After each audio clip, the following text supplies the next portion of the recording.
তোমাদের ভাইদেরকে কি মেরে ফেলতে চাও? তখন এই সাহাবী তো অবাক, আমি আবার কখন মারতে চাইলাম ইয়া রাসূলুল্লাহ?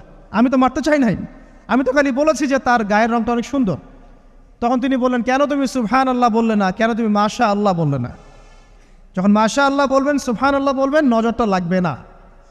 আর যখন আপনি মাশাআল্লাহ বলবেন না, সুবহানাল্লাহ বলবেন না, দেখবেন নজর লেগে গেছে। আপনি বিশ্বাস করেন ব্যবসা খুব ভালো চলছে, মানুষ বলল যে বাহ তোর তো ব্যবসা হেভি, লালে লাল শাহজালাল, ঠিক আছে, দেখবেন আপনার কেনা বেচা বন্ধ হয়ে গেছে। এরকম হবে, আমার কথাটা বিশ্বাস করেন।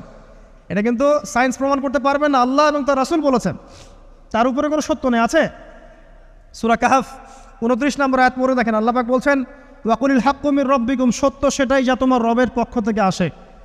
ফামান শাআ ফালইউমিন, যার ইচ্ছা হয় বিশ্বাস করুক, ওয়ামান শাআ ফালইয়াকফুর, যার ইচ্ছা হয় সে অস্বীকার করুক। এই কারণে আমরা বলি ফেসবুকে এত বেশি ছবি দেওয়া, এই আই ওয়াশ করা, এই যে শোডাউন করা, হ্যাঁ,